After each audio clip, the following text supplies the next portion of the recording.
Hello friends, welcome to Gomathi's kitchen. இன்றைக்கி நம்ம பார்க்க போகிற ரெசிபி பார்த்திங்க அப்படின்னா ரொம்ப ஒரு ஆரோக்கியமான மிளகு கொழுக்கட்டையும் அது தொட்டு சாப்பிட்ற மாதிரியான கருப்பு உளுந்தை வச்சு சட்னியும் எப்படி செய்யலாங்கிறது தான் பார்க்க போகிறோம். ஏற்கனவே நம்ம சேனலில் பார்த்திங்கன்னா நிறைய வகையான கொழுக்கட்டை வெரைட்டிஸ் போட்டிருக்கிறேன். அந்த ரெசிபியோட லிங்க் எல்லாமே கீழே டிஸ்கிரிப்ஷனில் கொடுக்குறேன், செக் பண்ணி பார்த்துக்கோங்க. இப்போ இந்த கொழுக்கட்டையும் சட்னியும் எப்படி செய்யலாங்கிறத பார்க்கலாம். கோமதிஸ் கிச்சனை சப்ஸ்கிரைப் பண்ணாதவங்க சப்ஸ்கிரைப் பட்டனை ப்ரெஸ் பண்ணிக்கோங்க. உடனுக்குடனே அப்டேட் வேணும் அப்படின்னா பக்கத்தில் இருக்க பெல் பட்டனில் ஆல்ங்கிற ஆப்ஷனை மறக்காமல் ப்ரெஸ் பண்ணி வச்சுக்கோங்க. இப்போ இந்த கொழுக்கட்டை ரெடி பண்ணுறதுக்கு நம்ம மாவு வறுத்து பொடிக்க போகிறோம். அதுக்கு நல்ல ஒரு அடிகனமான பேனை சூடு பண்ணிடுங்க. சூடானதுக்கு அப்புறமா 1 கப் அளவுக்கு சாப்பாட்டு புழுங்கல் அரிசி எடுத்துருக்கிறேன். இதுக்கு புழுங்கல் அரிசி தான் நல்லாயிருக்கும். உங்கள்கிட்ட புழுங்கல் அரிசி இல்லை அப்படின்னா இதுக்கு பதிலாக இட்லி அரிசி சேர்த்துக்கோங்க, நல்லாயிருக்கும். கூடவே 1/4 கப் அளவுக்கு துவரம் பருப்பும் சேர்த்துக்கோங்க. நீங்கள் எந்த கப்பில் அரைக்கிறீங்களோ அதில் 1/4 கப் அளவுக்கு துவரம் பருப்பு சேர்த்துக்கோங்க. இப்போ இதில் 1 டீஸ்பூன் அளவுக்கு மிளகு சேர்த்துருக்குறேன். நான் இன்றைக்கி இந்த கொழுக்கட்டை நல்லா காரமாக செய்ய போகிறேன், அதனால் 1 டீஸ்பூன் சேர்த்துருக்குறேன். உங்களுக்கு காரம் பிடிக்காதுன்னா இதில் கொஞ்சம் கம்மி பண்ணிக்கோங்க. கூடவே 1 டீஸ்பூன் அளவுக்கு சீரகம் சேர்த்துக்கலாம்.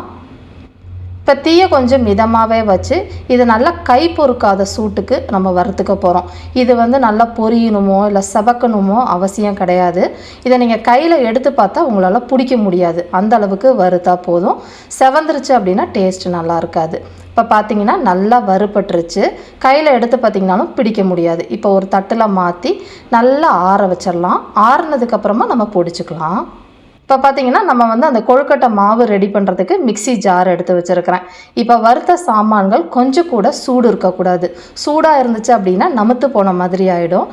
நல்லா ஆறினதுக்கப்புறமா மிக்சியில் போட்டு பல்ஸில் ஒரு 5-6 தடவை விடுங்க. அப்படி இல்லைன்னா விட்டு விட்டு அரைச்சிங்க அப்படின்னா ரவை மாதிரி அரைப்படும், அந்த அளவுக்கு அரைச்சிக்கலாம். இப்போ பார்த்தீங்கன்னா நல்லா அரைப்பட்டு எடுத்துகிட்டு வந்துட்டேன். நல்லா உங்களுக்கு ரவை மாதிரி இருக்கிறது தெரியும்னு நினைக்கிறேன். 1-2 பருப்பு மட்டும் கொஞ்சம் பெருசாக இந்த அளவுக்கு இருக்கும். அப்படி இருந்தால் பரவாயில்ல, கொழுக்கட்டை சாப்பிட்றப்ப நல்லா டேஸ்ட்டாகவே இருக்கும். இந்த அளவுக்கு அரைச்ச மாவை நீங்கள் டப்பாவில் 1 மாதம் வரைக்கும் ஸ்டோர் பண்ணிக்கலாம். தேவைப்படுறப்ப கொஞ்சம் கொஞ்சமாக எடுத்து நீங்கள் எவ்வளோ வேணுமோ அதுக்கேற்ற மாதிரி கொழுக்கட்டை கூட நீங்கள் செஞ்சுக்கலாம், நல்லாயிருக்கும். இப்போ கொழுக்கட்டை ரெடி பண்ணிக்கலாம். கொழுக்கட்டை செய்கிறதுக்குன்னு பார்த்தீங்கன்னா ஒரு பேனில் நல்லா 1.5 டீஸ்பூன் அளவுக்கு எண்ணெய் சேர்த்துருக்குறேன். எண்ணெய் காஞ்சதுக்கப்புறமா தாளிக்கிறதுக்கு 1/2 டீஸ்பூன் அளவுக்கு கடுகு, 1/2 டீஸ்பூன் அளவுக்கு உடச்ச உளுத்தம் பருப்பு, அப்படி இல்லைன்னா முழு உளுத்தம் பருப்பு எது வேணால் நீங்கள் சேர்த்துக்கலாம். கூடவே 1/2 டீஸ்பூன் அளவுக்கு கடலைப்பருப்பையும் சேர்த்துக்கோங்க. இப்போ கடுகு நல்லா பொரிஞ்சு 2 பருப்பும் நல்லா செவந்து வரட்டும். இப்போ இந்த அளவுக்கு நல்லா பொரிஞ்சு செவந்ததுக்கு அப்புறமா ஒரு 1/8 டீஸ்பூன் அளவுக்கு பெருங்காய பொடி, இல்லை நீங்கள் கட்டி பெருங்காயம் போட்டு நல்லா பொரிய வச்சதுக்கு அப்புறமா கொஞ்சம் பொடியாக நறுக்கின கருவேப்பிலை இலைகள், வெங்காயம் நல்லா பெரிய வெங்காயம் ஒரே ஒரு வெங்காயத்தை பொடுசாக கட் பண்ணது ஒரு 3/4 கப் அளவுக்கு இருக்குது. அதை இதில் சேர்த்துக்கோங்க. சேர்த்துட்டு இந்த வெங்காயத்தை வதக்கி விட்டுக்கலாம். இந்த வெங்காயம் வதங்கிட்டு இருக்கப்பயே 1 டீஸ்பூன் அளவுக்கு பொடியாக நறுக்கின இஞ்சி, 2 பச்சை மிளகாய் பொடிசாக கட் பண்ணி சேர்த்துருக்குறேன். ஏற்கனவே மிளகு போட்டிருக்கு அந்த மாவில், அதனால் நீங்கள் உங்களுக்கு காரத்துக்கு ஏற்ற மாதிரி மிளகாய் வேணும்னா சேர்த்துக்கலாம், அப்படி இல்லைன்னா ஸ்கிப் பண்ணிக்கோங்க. இப்போ இந்த வெங்காயம் நல்லா ஒரு கண்ணாடி மாதிரி ஆகிற அளவுக்கு வதக்கிக்கலாம். இது வதங்கினோடனே 1/4 கப் அளவுக்கு துருவின தேங்காய் சேர்த்துக்கிறேன். நீங்கள் துருவின தேங்காய் சேர்த்துக்கலாம், அப்படி இல்லைன்னா பல்லாக கீறின தேங்காய் சேர்த்தாலும் நல்லாயிருக்கும். இதை நீங்கள் வதக்க வேண்டாம், சும்மா ஒரு கலந்து விட்டுட்டு கொழுக்கட்டைக்கு தேவையான அளவு உப்பு, 1 டீஸ்பூன் அளவுக்கு டேபிள் சால்ட்டு சேர்த்து கலந்து விட்டுறலாம். இப்போ தண்ணி சேர்த்துக்குவோம். தண்ணின்னு பார்த்தீங்கன்னா நம்ம ஒரு 2.5 கப் அளவுக்கு தண்ணி சேர்த்துக்க போகிறேன். எடுத்துருக்கிறது 1 கப் அளவுக்கு அரிசி, 1/4 கப் அளவுக்கு துவரம் பருப்பு, ரெண்டும் சேர்த்தது 1/4 கப்பு. அது 2 பங்கு அளவுக்கு தண்ணிங்கிறனால 2.5 கப் அளவுக்கு சேர்த்துக்கிறேன். தண்ணி கொஞ்சம் கூட போனாலும் பரவாயில்ல, கம்மியாக இல்லாத மாதிரி பார்த்துக்கோங்க. இப்போ இதை நல்லா கலந்து விட்டுட்டு இந்த தண்ணி நல்லா தளன்னு கொதிக்கணும். கொதித்ததுக்கு அப்புறமா தான் நம்ம அந்த மாவு சேர்க்கணும், அப்போ தான் உங்களுக்கு கட்டிப்படாது. நல்லா இந்த அளவுக்கு கொதித்து வந்ததுக்கு அப்புறமா நீங்கள் மாவை சேருங்க. இப்போ அரைச்ச மாவை கொஞ்சம் கொஞ்சமாக சேர்த்து கிளறிக்கிட்டே இருக்கணும். முக்கியமான விஷயம், இது கிளறப்ப தீயை ஃபுல்லாக கம்மி பண்ணிவிட்டு கிளறுங்க, அப்படி இல்லைனாலும் கட்டி பிடிச்சிடும். இப்போ எல்லாத்தையும் நல்லா கொட்டி கலந்துட்டேன். கட்டிகள் எதுவுமே தட்டலை பாருங்கள். இந்த அளவுக்கு கலந்ததுக்கு அப்புறமா இன்னுமே தீயை கம்மியாகவே வச்சுட்டு இதை நம்ம வேக வைக்க போகிறோம். வேகிறது கொஞ்ச நேரம் நம்ம மூடி வச்சு வேகணும். அதாவது ஒரு 2-3 நிமிஷத்துக்கு கம்மியான தீயிலேயே இது வேகட்டும். இடையில கொஞ்சம் கிளறி விட்டுக்கோங்க. இப்போ பார்த்தீங்கன்னா ஒரு 3 நிமிஷமாக நல்லா வெந்துக்கிட்டு இருக்கு.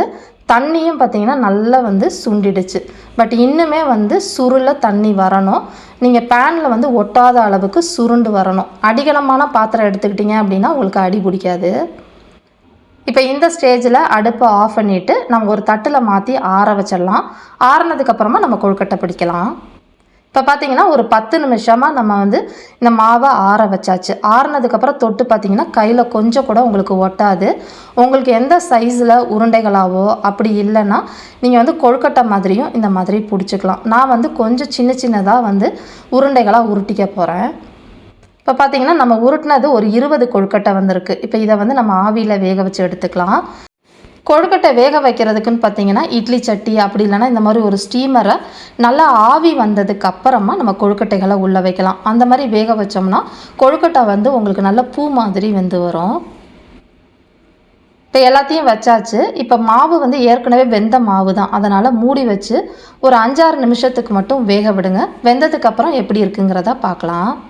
இப்போ பார்த்தீங்கன்னா ஒரு 5 நிமிஷமாக கொழுக்கட்டை நல்லா வெந்துக்கிட்டு இருக்குது. இதை ஓப்பன் பண்ணி பார்த்துடலாம். கொழுக்கட்டை நல்லா கமகமன்னு வாசனையோட ரெடி ஆகிடுச்சு. இதை சூட்டோடு எடுத்திங்கன்னா கொஞ்சம் உடையிற மாதிரி இருக்கும். அதனால் கொஞ்சம் ஆறட்டும். இதை ஆறிக்கிட்டு இருக்க சமயத்துக்குள்ளே இந்த கொழுக்கட்டைக்கு ஏற்றவாறு நம்ம ஒரு உளுத்தம் பருப்பு சட்னி நம்ம ரெடி பண்ணிக்கலாம். இப்போ சட்னி செய்கிறதுக்கு ஒரு பேனில் 1/4 டீஸ்பூன் அளவுக்கு எண்ணெய் சேர்த்துருக்குறேன். இப்போ இதில் இந்த சட்னிக்கு நான் தோல் இருக்கிற உடச்ச உளுத்தம் பருப்பு 2 டேபிள் ஸ்பூன் அளவுக்கு சேர்த்துக்க போகிறேன். நீங்கள் தோல் இல்லாத உளுத்தம் பருப்பு, முழு உளுத்தம் பருப்பு எது வேணால் சேர்த்துக்கலாம். இப்போ இதை ஒரு மிதமான தீயில் நல்லா செவந்து வாசனை வர அளவுக்கு வறுத்துக்க போகிறோம். கருகிடக்கூடாது. இப்போ பார்த்தீங்கன்னா நல்லா வறுபட்டு செவந்து வந்துடுச்சு. வாசமும் நல்லா வர ஆரம்பிச்சிருச்சு.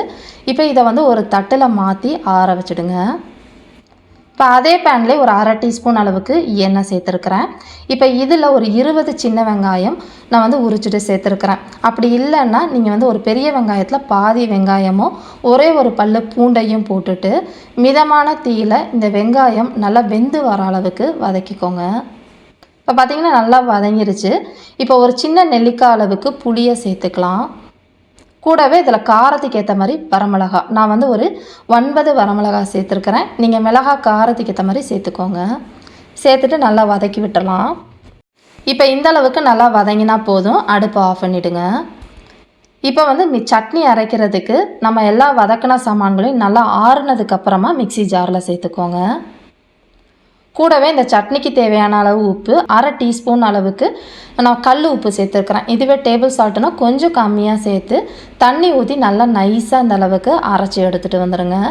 இப்போ இதை தாளிக்கிறதுக்கு கடுகு, கருவேப்பிலை, கொஞ்சம் ஒரே ஒரு வரமிளகா போட்டு செவக்க விட்டுட்டு இதில் சேர்த்துக்கலாம். அவ்வளோதான். ரொம்ப சூப்பரான உளுத்தம் பருப்பு சட்னியும் ரெடி ஆகிடுச்சு.